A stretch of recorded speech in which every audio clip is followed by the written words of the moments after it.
Jessica with Chapter 6, and today I am here to do one of the mashups I'm going to be doing for October.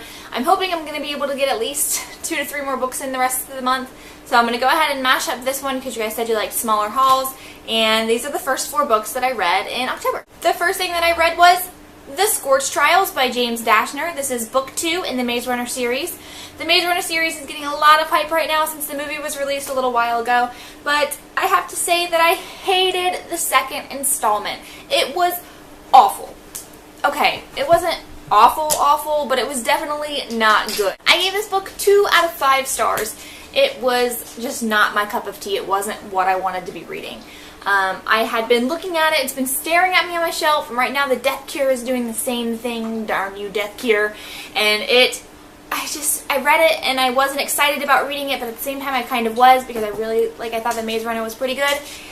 And I just was not a fan. I thought that the plot, even really the plot, I thought the setting was fantastic. The way that James Dashner describes it, everything about the setting and everything about what was actually happening was super interesting. But we don't see enough of that. I feel like it focuses a lot on some certain aspects of the characters and some super not as important plot points. If you've read The Maze Runner, then I'm sure you've been really frustrated by the ending. And let me just say that this kind of does the same thing. It's super not answery and stuff. You don't get the answers. You don't get them. You do get some answers, but not very many. And I wasn't a fan of this book. I'm hoping that the Death Cure is going to be really fantastic. Otherwise, this is going to be a very, very mediocre series for me. I wanted to see more of what was going on. I wanted to see more of what was happening, more of why the world was like this, more behind everything, and apparently you get a lot of that in the prequel. I don't have the prequel, and I guess I'm going to have to get it and read it so I understand what this book is about. The next thing that I read is The Sky is Everywhere by Jandy Nelson. Oh my god, this book. Okay, I loved it. I didn't expect to like this book because normally I'm not a huge fan of contemporary. I gave this 5 out of 5 stars, I believe. Maybe 4, but I'm pretty sure I gave it 5. Like I said, I'm not a huge fan of contemporary. I do love some John Green, but I'm not obsessed with it. It's not my go-to reads. Because my life, I have a real life. I have drama going on in my real life. I have problems and real life situations and stress. So when I read, I usually want to read fantasy and paranormal romance. Just because those things, they're such a category all of their own and they don't exist in real life. So it is an escape. But this book, oh my gosh, it was so beautiful. I loved every second of it. It's about a girl whose sister dies, and she is struggling with that and struggling with people who knew her sister and meeting new people that her sister never knew. Basically, it's what it's about, and it's this balance between that. And the thing I loved most about this is that the poetry that's in it. Jandy Nelson was a poetry major, I guess. I think I read that somewhere.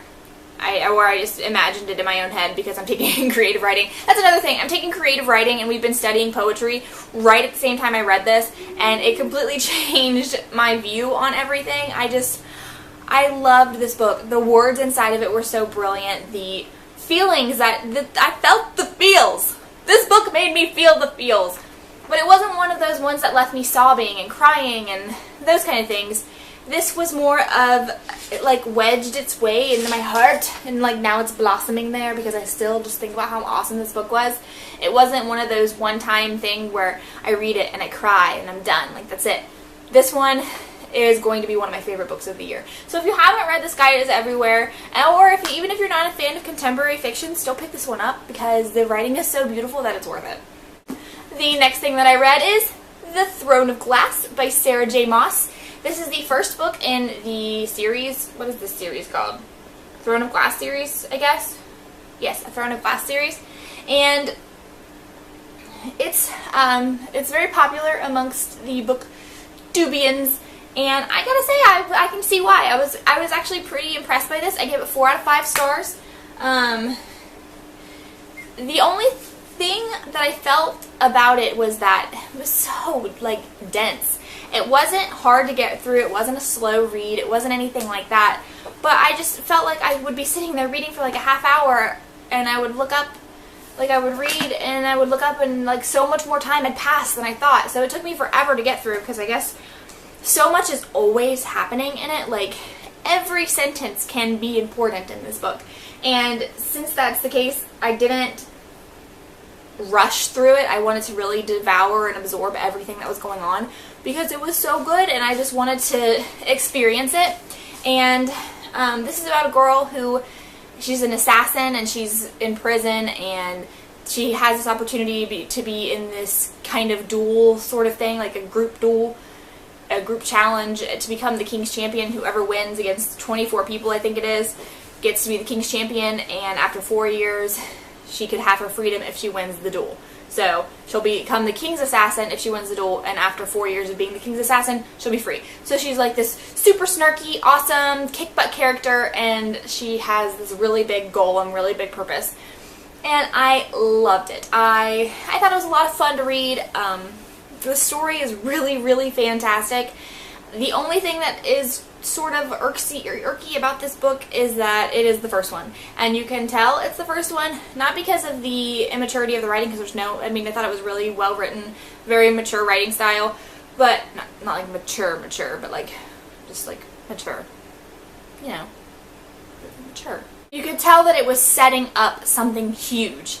And it was kind of hard to focus on the story at hand, knowing that it's going to be so epic, just because I knew, I don't really know anything about it because I refuse to watch any videos on it, but I could tell it was seriously setting up something. It's kind of like not even like anything like story-wise or plot-wise or writing style-wise, but I got the same feeling in this aspect like I did in Vampire Academy.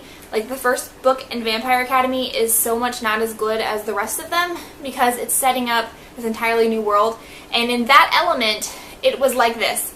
But I still loved it, and I've heard that it gets better as it goes along, and if that's true, it's definitely going to end up being one of my favorite series too. The next thing that I read this month is Loop. I actually got this on NetGalley, and I'm getting a physical copy of it later, so I don't have one to show you.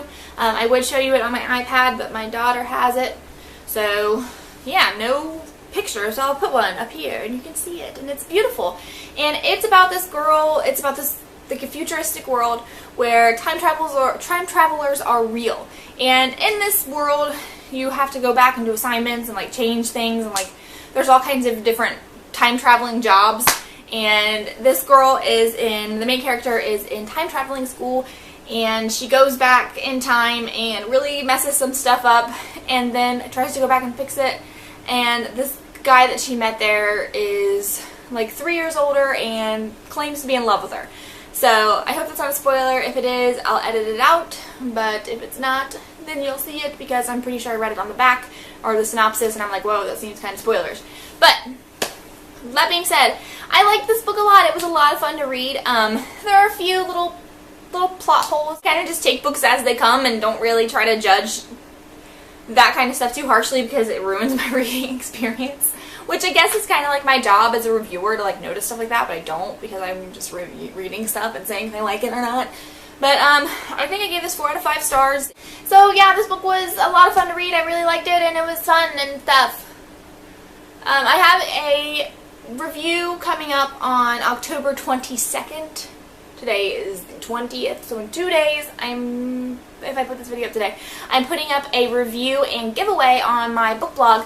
So you guys should check that out if you want to get a copy of it for yourself. Every time I thought I got what was going on, every time I thought I understood it, I didn't. Like, it just completely flip-flopped and switched on me. So I love books that do that, because they constantly keep you on your toes, and it's great because the main character and what was going on, she was always on her toes. And I can't wait to read the rest of them. I wish that it wasn't just coming out and was, in fact, the second one was out now, because a lot of times lately I'm so behind on books that when I find a new series that I like the second and third one are already out. But this one, alas, is just coming out. So if you haven't read anything about it, definitely check it out and see if it's for you. It was right up my alley. It was the fun, quick read I really needed to keep me into my reading. The opposite of a reading slump. I'm reading a lot. I'm actually reading, not a lot, but a lot for me, considering I have work, school, and baby. I'm actually pretty much reading a lot. So whatever the opposite of a reading slump is, this book helped me stay in the opposite of that, the opposite of a reading slump, because it was fun.